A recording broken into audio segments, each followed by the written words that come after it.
Across conflict-affected regions of the world, the dangers of war do not end with the cessation of hostilities.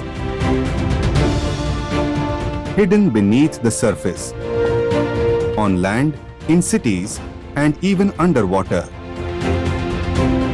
lie explosive remnants that continue to threaten lives, livelihoods, and recovery. Mine action today has emerged as a critical pillar of humanitarian response and post-conflict reconstruction. In an era defined by hybrid warfare, the scale, complexity, and unpredictability of these threats have increased significantly. At its core, humanitarian mine action is about restoring safety and enabling communities to rebuild with confidence. Mine action is a range of activities which is designed to reduce the social, economic, and environmental impact of landmines and unexploded ordnance which are left behind after the conflicts are over. In its present form, modern form, it came up sometime towards the late 1980s. Till 1988, it was in the domain of military, and thereafter, it developed as a separate field into the civilian organizations also. In fact, it was in 1988 when two major international NGOs were formed. One was HILO and another one was MAG from UK. And it also was the time when the humanitarian aspect of the problems created by infestation of mines and unexploded ordnance came into being. As I said, till 1988 or so, it was totally under the military domain. And thereafter, as we trace the development or the growth of mine action over the period of till now, it can be broadly divided into three phases. In phase one, let us say from 88 to 94, it was primarily setting up, and we had Afghanistan project which came into being. In fact, in 1988, survey, non-technical survey was carried out in Afghanistan, and in 1989, the Mine Action Center in Afghanistan was set up. Very quickly, and in the same time, in 1990, Cambodia came into being, and we had the Cambodian Mine Action organization being set up with the help of various countries. In fact, in 1990, at Cambodia, the Canadian engineers, they called it mine action, and that is how this word has taken off as mine action since then. After Cambodia, Angola followed, Mozambique followed, and also Bosnia followed, which were very successful projects till 94. In fact, in 1992, another important thing happened in terms of the mine action came under the demining at that time. That's how it was known. It came under the Department of Peacekeeping Operations at UN. The second phase, you can say, is roughly from 95 till 98 or so. And during this time, there was time taken out by various organizations which were involved in the UN as well as the private bodies to understand, was the mine action or demining projects which were being undertaken, what was their failures, what was their success, and a lot of lessons were learned. And during these lessons, when they were being learned, people tried to improve upon the systems that were being taken to remove these hazards. And because of this, a very significant development took place, that a United Nations Mine Action Services was formed in 1997, which was a great thing because it formalized demining into a system of UN, and there were a number of UN agencies who were brought in to ensure that they become success and they are operated in the conflict zone areas. 97 also saw the Mine Ban Treaty or Ottawa Treaty, which was pushed by, or which was taken up by a number of countries and number of organizations. And though not everybody was in favor of Mine Ban Treaty, but yet it did give impetus to clearance at the global level. in during this time, another significant movement which took place was standardization. Like until then, there were certain methods which people were using for clearance, but the standardization actually happened sometime in 1997 when the international mine action standards were launched, and these international mine action standards became the bedrock of the future mine action by all the countries, and they standardize the way the mine action or the clearance should be undertaken. So this was a great move. So phase two was a very major thing, and phase three, let us say from 99 onward till now, the phase three is going on, and in this phase three, further improvement has taken place in the method of mine action. Further improvement has taken place in the equipment and the policies and the way mine action or demining is seen by various countries or the people at large. This also got huge support from the countries which were affected countries, as well as those who were providing aid towards the clearance of mines. And this during this time also there was something known as IMSMA, that is Information Mine Action System, on mine action, system of mine action, information management system on mine action was also formed, known as IMSMA, which was for monitoring and evaluation of mine action globally. Hence, as you can see, the mine action was maturing during this period. And finally, it has matured into five pillars, which we call. So, mine action is not just clearance, but it has got five pillars. That is how it has matured over the period of time. First of all, is of course the demining or the clearance part, where the non-technical survey, technical survey, and the clearance BAC are part of it, which is the clearance pillar. Second pillar is explosive ordnance risk education and community development, which is primarily to ensure that the communities which are facing the mines, they are safe and they are given information on the explosive remnants which are there and how they can save themselves. Especially this has been very useful for the children in the conflict zone.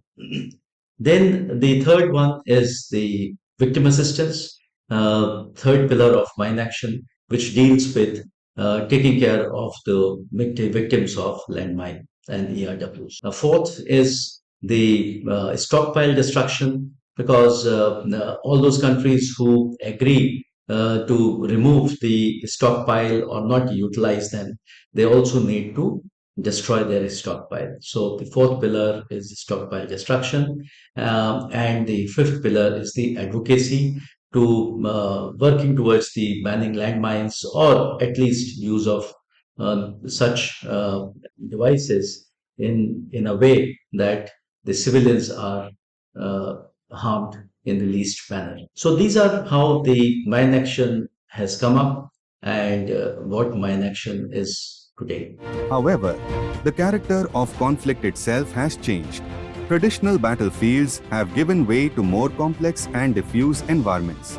Hybrid warfare is a mix of all types of warfare to include conventional and non-conventional aspects. Now, when we say conventional, it is restricted to kinetics defined solely by missile drones and precision strikes by state-owned army. However, in hybrid warfare, it is no longer a single entity, but a tailored mix of conventional use of irregulars, cognitive, informational, and psychological domains. In such conflicts, the impact is rarely confined to military objectives. Civilian spaces and critical systems are increasingly at risk. Hybrid warfare deliberately targets civilian life by combining kinetic strikes, sabotage, and persistent explosive hazards. In the Gulf and wider West Asia, escalating US Iran tensions have introduced fresh risks, including reports of scatterable anti tank mines in residential areas near Shiraz, Iranian naval mine threats in the Strait of Hormuz, and around the Kurg Island, and the danger of drifting mines disrupting vital shipping lanes that carry one third of the global oil through this particular strait. Civilians face blocked roads, contaminated farmland, disrupted water, and power supplies and constant fear of returning home. Similar tactics in Ukraine have led to systemic collapse, hospitals without power, closed schools, and stalled economies, greatly amplifying humanitarian needs. Policy adoption is therefore urgent. We must integrate mine action into early protection and stabilization efforts, strengthen cross border coordination, and invest in rapid survey technologies. Only proactive measures can reduce civilian vulnerability, help restore essential infrastructure in high threat hybrid environments. Can continue to live, have a shelf life of hundreds of years, of decades, so correction. And during this time, the landmines remain active, just waiting for a victim. So if we have to clear if they continue to remain there, obviously the places are inaccessible. Though the conflict has ended, but nobody can go back or reach back to their areas of livelihood or their homes. Hence, the first requirement is we must sanitize the place so that the place becomes accessible and people can get back to where they were living. So this is very important. Another aspect is of the social or the economical development. Now, like we have seen in the case of Ukraine, which is the breadbasket of Europe, large areas of agriculture fields have been covered by mines and unexploded ordnance. So nobody can go there. And those areas which are inaccessible become inaccessible and nothing can grow there. So when you want the economic activities to come back, the first job is to ensure that those fields are free of mines. Hence, mine action becomes that much vital from the economical growth. Same goes for, again, mine action becomes so vital. Then you also have to take care of the IDPs, that is internally displaced people. Now, internally displaced people is the social impact. So this is where mine action gives the confidence level to the people to come back to their area so that they can confidently get back, step walking, and move towards the safer fields. Then is the infrastructure blockage. There is a huge road networks which gets blocked because of the mines or because of such UXOs. So till those things are not removed, the infrastructure or the roads and the accessibility remains blocked. Hence, you can see that mine action is so important for after the conflict is over, because conflict may have stopped the bombs falling, but the ones which are already there or the unexploded ordnance which are there, they continue to be a hazard for years to come. And this is a kind of and it is also necessary from the psychological aspect. People must develop that confidence that they can, yes, they can walk freely. They are walking into the safer field. They are walking into nothing is going to happen to the children when they move to the ground to play. So this is where the essence of mine action comes. And I think, and it is also such a slow process. So you'll find that it continues for decades together. The conflict may have taken place maybe for months, but the clearance portion and the complete activity to make the place safe continues for decades together, consuming huge amount of resources. Nowhere is this effect more evident than in urban environments, where modern warfare leaves behind not only explosive hazards but also widespread structural devastation.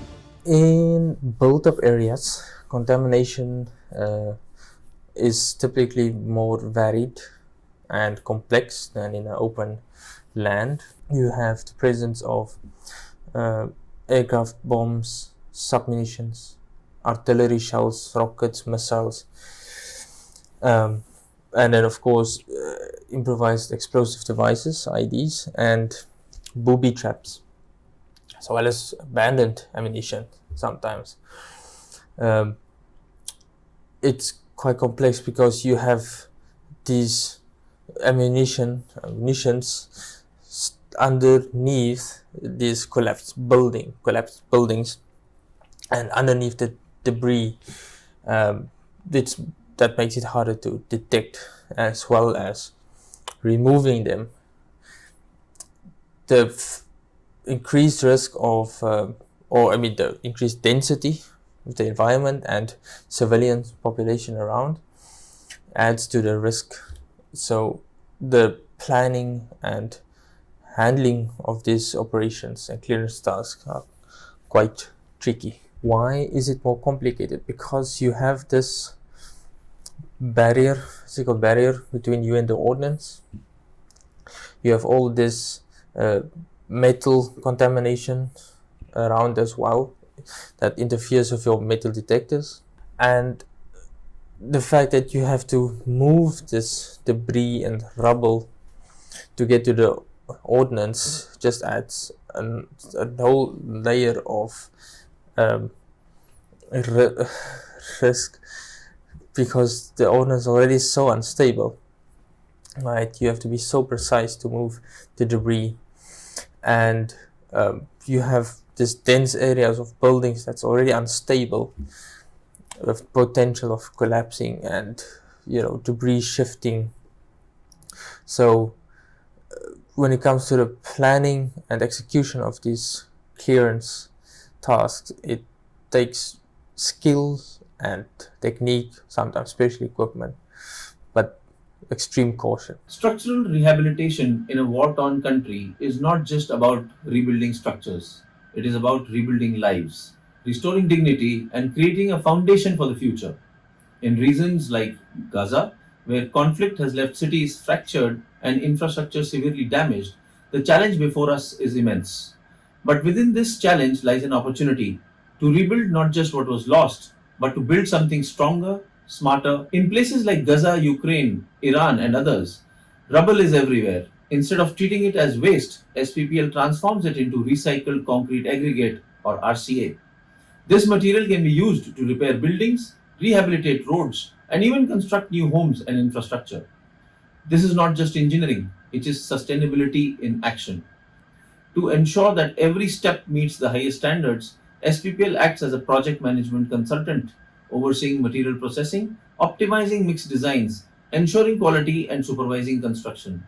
Every structure rebuilt is not just functional, it is reliable, durable, and guaranteed safe.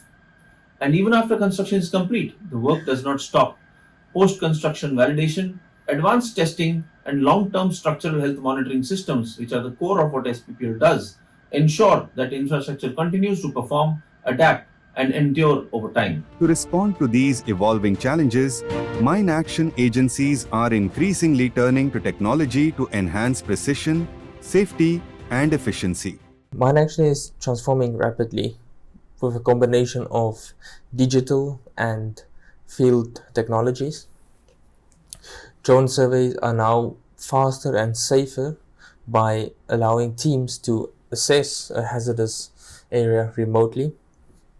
GIS data management is now also more accurate, helping us to make operational decisions better in real time. Ground penetration radar and advanced metal detectors are also improving their detection capabilities. And of course, AI, artificial intelligence, is also making a big step into mine action um, for analyzing imagery and recognizing contamination patterns. All this is to improve the speed and safety and quality of mine action operations. Innovations is vital in mine action. However, the safety and ground realities come first. How we balance these two while incorporating new technology into mine action operations on the horizon is that we always see how the new technology, new technical tool, new technological methods and concept are matching specific to extreme ground conditions of Kuwait during our UXO projects. So we are working in the Kuwait oil field. So before introducing innovative thing, we see how best we can save life while achieving the efficiency and the productivity of the teams. So before that, we train our people, the miners and the mine action teams according to the concept, and while taking the environmental conditions, how best we can incorporate these technologies into our ground operations. The keeping in our mind to the prime aim of mine action is to saving life. So then after incorporation of the innovative technologies into our system, we always ensure that we are in lining with the international standard, saving the final mine action objectives of the horizon. What we're seeing now in Ukraine, the use of drones, the use of remote sensors, the use of AI interpreting images. If we put a sensor or a piece of technology across a piece of land and it comes back with a 99% confidence that there is nothing there, that is as good as saying we've got a 99.9 degree confidence that there is something there. So if we can look at the problem as something that can be solved by excluding land that is not actually dangerous, that there's no evidence of mines or no evidence of contamination, that will allow a lot of land to be returned very quickly to be used, and then we can concentrate on the really heavily contaminated and dangerous areas, particularly on the contact lines. Looking ahead, the future of mine action, or future of technology in mine action, advanced sensors, automation, and artificial intelligence. This will shape the future of mine action, and AI when it comes to image or imagery analysis, contamination pattern recognition or prediction, semi or autonomous robots, if I call it that, to limit the human exposure to hazardous areas and sites. We'll also have more emerging technology for buried explosives and items, and satellite imagery as well, using that to advantage.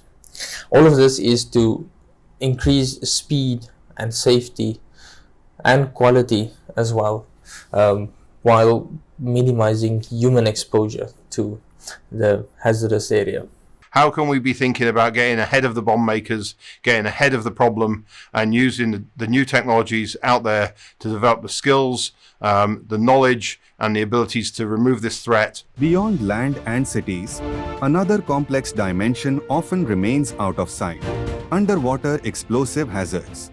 To grasp the complexity of underwater UXO clearance, we first need to understand the uniqueness of the threat: naval mines. These mines can be triggered by various factors, like the acoustic signature of the ship which passes from nearby, the magnetic field created by the hull of the ship, the pressure waves created by the ship when it passes overhead the mine, and obviously by direct contact. The naval mines can be programmed to explode by a combination of all of these factors or by isolated one of the factors, and they can be set at various levels. This makes the entire operation of mine action or clearing the underwater mines extremely complex. In shallow waters, where the depth is about 15 to 20 meters or less, these mines are laid on the sea bottom, and the places where the depths are slightly higher or much deeper, these mines are moved or suspended at a particular depth that is required. Now, depending upon the way these mines have been laid, that is either on the seabed or as moved, the action to remove these mines, the demining action, changes completely. And that again adds to a lot of complexity. The first step in the demining action is to mark the extent of this minefield. And the problem is that due to underwater currents, these mines drift, expanding the danger area with time, thus making this operation extremely time critical. The next step is to identify the trigger values and the counter measures of these mines. But the problem here is that no country is willing to share this information, even with their allies. The worst problem is detonation of even one mine can cause a chain reaction, that is, sympathetic detonation of nearby mines. This can be lethal to the divers in the area and can cause substantial damage to the vessels in vicinity. These are the reasons that underwater mine clearance is extremely complex and dangerous. The seabed clutter, poor visibility, and strong underwater current makes it even more difficult. And that is why there is a requirement of specialized gear and vehicles like unmanned underwater vehicles and extensive training of the personnel involved in it. The underwater mine operation is extremely urgent because it is very critical to open the blocked harbors, straits, and sea lanes and resume the normal seaborne trade. Torpedoes and rockets usually self neutralize post runtime, but this mechanism can fail, leaving the seabed hazardous for drilling and laying of cable. In all, it is safe to say that underwater mine hunting and UXO clearance is extremely complex and dangerous, and it demands state of the art, cutting edge technology with extensive training. Addressing these challenges requires more than technical capability. It calls for collaboration across governments, industry, and civil society. NGOs, civil society, private sector, and states must all come together to put a stop to the mines and to really address the needs of the survivors around the world. Hi, it's a privilege to be a part of this meaningful dialogue today, a platform where purpose meets action and where together we explore how can we make the world today just safer but truly livable again. It's a very meaningful thing how corporate can play a mine action beyond financial contributions. Corporates today have the ability to go beyond writing checks. They can become strategic enablers of impact. I would like to break this thing into 5 to 6 pillars. The first being technology and innovation. Corporates in AI, robotics, and engineering can support development of safer, faster demining solutions. Imagine drones for mapping hazardous roads for AI and predictive risk analysis. Secondly, capacity building. Corporates can bring in their strengths of training, leadership development, and operational excellence to upskill ground teams and local communities. Third, supply chain and logistics support, one of the most important pillar, I believe. Many corporates excel in this last mile delivery, which is critical in remote post-conflict regions where mine action takes place. Fourth, employment generation. A corporate can play a very big role in employment generation by committing to hire and rehabilitate affected individuals. Corporates can directly contribute to restoring dignity and livelihoods. And finally, advocacy and awareness. Large brands have powerful voices. By integrating mine action into their ESG narratives, they can bring globally visibility to a cause that often remains unseen. In the essence, corporates can shift from being donors to partners and transformation.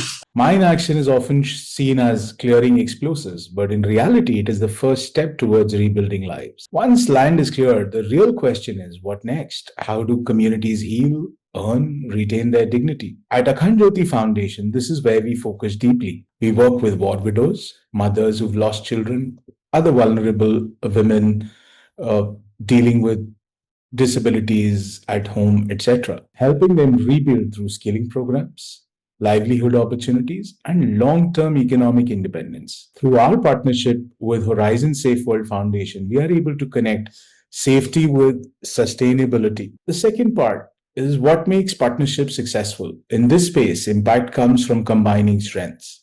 Organizations like Horizon Safe World Foundation bring critical expertise in mine action. At Akhand Jyoti, we bring experience in community rebuilding, women empowerment, and livelihood creation. Successful partnerships work when there is clarity of roles, who clears, who rebuilds. There is a shared vision, not just safety, but sustainable futures. And there is measurable human impact, not just land cleared, but lives transformed. The integrated approach ensures that mine action doesn't end with safety, it leads to stability. The third and the last thing that I want to talk about in this short video is why corporates should engage.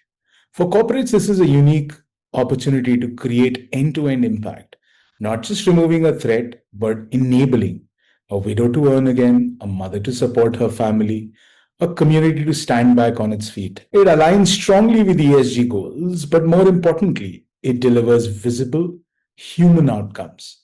When corporates invest in this space, they're not just funding projects, they're helping rebuild lives, dignity, and futures. Organizations such as Horizon have demonstrated how experience, discipline, and innovation can contribute meaningfully to global mine action efforts. At the same time, countries like India bring valuable expertise, trained manpower, and a growing commitment to international cooperation. Horizon Group is an ex-serviceman organization, and it was formed way back in early 2000, 2001.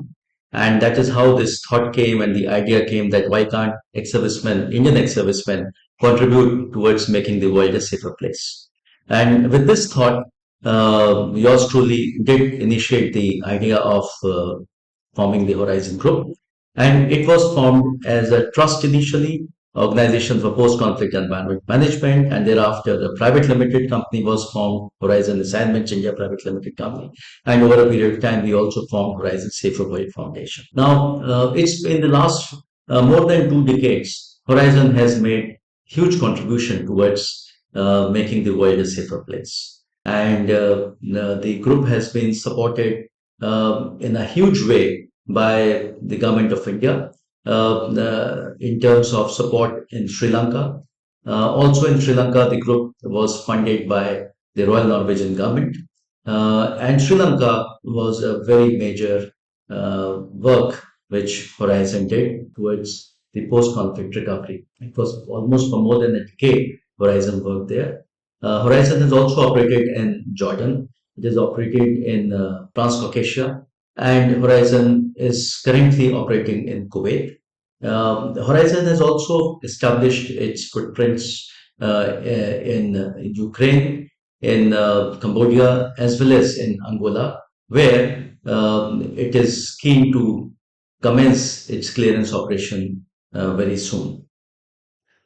These are having done operated in South Asia, in Middle East, in African region. Horizon is a global force, and we have our teams from various countries. And we are very happy to say that the well-trained teams of Horizon have contributed in a great way, in a very, very safe manner. We have also Horizon has also contributed in capacity development in various countries.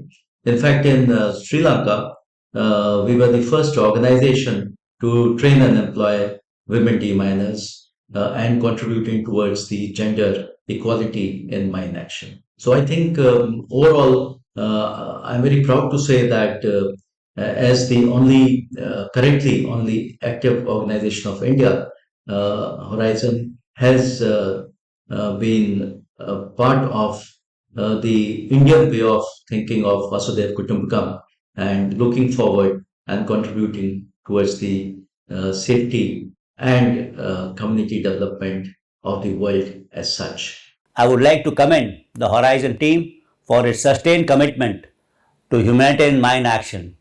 Formed and led by veterans of the Indian Armed Forces, Horizon has built an impressive record over the past 2 decades, clearing over 133 square kilometers of area contaminated by landmines and unexploded ordnance in Sri Lanka, Jordan, Transcaucasia, and Kuwait.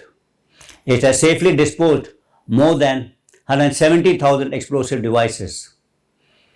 To further the cause of mine decontamination, IIFOMAS has created a platform where India's experience intersects with global best practices, enabling meaningful learning and cooperation. If you ask me that what lessons has Horizon learned in the past more than 2 decades of mine action, I would like to say that there are many lessons, and each lesson has helped us grow into a better and more effective force. The first and most primary lesson that we learned is that there is a need of integrated approach. Now, mine action cannot be just seen as an isolated work being done by an organization. No, it is an integrated approach. There has to be the mine risk education has to be done, then victim assistance has to be taken care of, the social development aspect has to be taken care of, and we also have to take the support or rather take the government, the local government into complete confidence So it has to be an integrated thing. Plus, we also have to work towards innovation so that when we are working with the latest techniques. And since the time is of the essence, we are also improving the speed of our work. This integrated approach also dwells into the development, like especially in the urban setting. If you see, most of the building in Gaza and in Middle East or wherever they see these conflicts take place, they get affected. Now, the civilian population cannot come back to those buildings because those buildings are still in dilapidated state. Plus, they also contain explosive remnants of war. Hence, what we have to look at is not just the clearance part, but also to help remove those buildings, remove the debris, reutilizing it into further development for construction, and helping the local government to get the place back to normalcy, in which we ensure that there are no hazards there. Plus, we also support in its further development, right from the survey to removal of debris, reutilizing, recycle, and development of the place as such. So rebuilding is very much part of this integrated approach. Another aspect which I learned, which I keep talking to my team always, is F10. Now, F is fitness. See, any people, since we are operating in various remote areas, and even if the area is not remote, it has become remote because of the conflict. The people whoever are working there with us, they have to be physically fit, physically, mentally, emotionally, they have to be extremely fit. They should know their job very well. So that physical fitness or that fitness aspect is very important from the D minus angle. Then F10 T is the training. All our D miners, all our personnel who are engaged, all our victim assistance people, community liaison people, EORE people, they all have to be very good in terms of their training. And this training has to be progressive. It has to be keep going again ahead, so that the people are always abreast with the cutting edge technology, and especially the way the improvement or the technology is developing into the mines as well as the bombs and the various projectiles which come in, or the cluster munition, even the depleted uranium munition. So these are all development in the various arsenals. So accordingly, our deminers or our clearance personnel should also be trained. They should also develop and hone their skill to address them. Next is the equipment. Obviously, we have to take care of our equipment. Our equipment has to be of a very high value, good equipment. That is the E is the equipment part. And N, which is again, this is the part which I keep addressing again and again, is that people on our team is not working in isolation. They are working with various, as a team, as a group. So we try to make buddy pairs. And when we try to make buddy pairs, we ensure and we ask them that take care of your buddy pair, because mine clearance is not a simple task. It's a stressful work. It requires a lot of focus, and it's a hazardous work. Hence, it is necessary that the buddy pair takes care of each other. And if there are any smallest of the sign of a stress in any of the D miners, it should be the team should be alerted and the person should be given due recourse. So this is what I call F10. This is something which I have coined over a period of time, and I think has a lot of value. Connected with this is the quality. Yes, we need to continue to improve our qualities. That is another thing which we have learned. Every time an incident happens, you have to learn from that incident, and you also have to improve your quality, technology, capacity building, sustainability. So these are various lessons which we have learned over a period of time, more than 2 decades, and this has helped us to reach where we are today. India has been committed to mine action for decades. India's contribution in civilian mine action program, as per the amended protocol 2, can be traced back to 2003 in Sri Lanka. A nation's dedication to the mine clearance is not limited to only our borders. Through various cooperative initiatives like ASEAN Defense Ministers Meeting and the subject matter expert exchange programs, We have not only shared our knowledge, expertise, and best practices with friendly foreign countries, but have also imbibed practice that enhance our ability to reinforce India's role as a contributor to regional and global peacekeeping efforts. Additionally, India has also assisted in both mine clearance and clearance training in Cambodia, Laos, Angola, Benin, and Afghanistan. Achieving a world free of landmine threats will require unity, commitment, action from the international community. India envisions a world where civilians can live without fear, where communities can flourish, and where devastating legacy of landmines is finally relegated to history. We advocate for a phased and sustainable approach, supporting efforts affected countries in developing their own land mine action. India is a growing economy, it's a growing power. In my 3 decades and more of experience as an Indian diplomat, I have rarely met an organization like the Horizon Group, which focuses and exports skills that India has and which are relevant to the international community.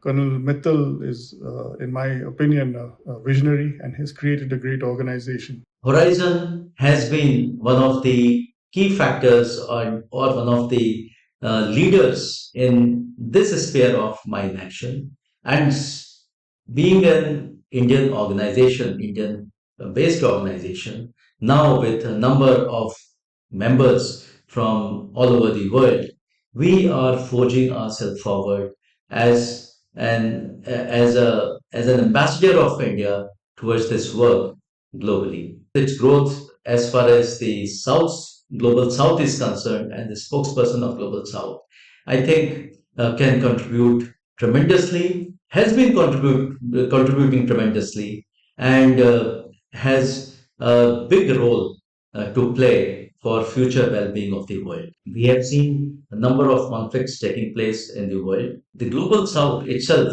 has more than 50% of the countries which have contamination of ERWs and landmines are in the Global South. And I think as a champion of Global South, India can support in mine clearance, it can support in capacity building, it can support in victim assistance, it can support in stockpile destruction, and it can also support in redevelopment and rebuilding of the devastated areas. Our operational experience, besides being rooted in our ancient civilization ethos of Vasudev Kutumbakam, the world is one family. This philosophy reminds us that the suffering of any community is a shared concern of the entire humanity. India is not only capable but is also uniquely positioned to play a leading role in the global demining efforts because of many reasons. It is one of the largest troop contributors to the United Nations with vast operational experience of working in mine affected theatres. Second, extensive combat engineering and mine clearing expertise exist in the country across varied terrains, including deserts, mountains, jungles, and urban conflict zones. Thirdly, India's emerging strong technological ecosystem in the form of DRDO, IITs, and private sector innovators is capable of advancing technology of detection sensors, remotely operated vehicles, artificial intelligence enabled risk mapping, and mechanized clearance systems. Our nation also boasts of a growing humanitarian footprint and a reputation for neutral global engagement. And lastly, we hold a large pool of skilled veterans, including combat engineers, explosive ordnance disposal specialists, and sappers. Mine action is often unseen, but its impact is profound. It clears the path for recovery, restores livelihoods, and safeguards communities. In the era of hybrid warfare, the task is more complex than ever, but so too is the collective resolve to meet it. India International Forum on Mine Action and Safety has been a very, very important and significant initiative by Horizon Safer World Foundation. And it is bringing awareness into the minds of people. It is also helping in formalize the humanitarian in the advances or humanitarian policies towards mine action and post-conflict recovery, and it is also supporting various activities globally. IFOMAS, in short, in the last 3 years, has contributed significantly and also developing certain papers. A white paper has been developed, which gives out what should be our future role in making the world a safer place. Post-conflict recovery is an important thing of the world. The way the world is going through, especially with the current conflict in Middle East, conflict in Eastern Europe, conflicts in Africa, and conflict in South Asia. These are the conflicts which have a potential to really spiral out. But more than that, these conflicts have also seen huge amount of arsenal being used. When such arsenals are used, such bombardment takes place, the mines are laid. Even if the conflicts end today, it will be years, it will be decades before the area can be brought to normalcy and people can start living peacefully there. So I think India International Forum on Mine Action and Safety is doing great work in this field. We are committed to bring out to the various stakeholders of the world that what should be the way forward and how we should be addressing this problem globally. This is the one of the main focus of IFOMAS, and we are committed to continue to work towards bringing this focus into the eyes of the stakeholders, and so that we not only participate in making the world a safer place, but also ensure that the future generations live happily and safely. I am a firm believer of the fact that mine action is not merely technical work, it's a moral mission. For every mine lifted, a life is saved. For every hectare cleared, a community is restored. And for every child who walks safely to school, the world becomes a more hopeful place. Let's therefore pledge together, defense professionals, veterans, humanitarian actors, policymakers, scholars, and industry leaders, to uphold this sacred responsibility.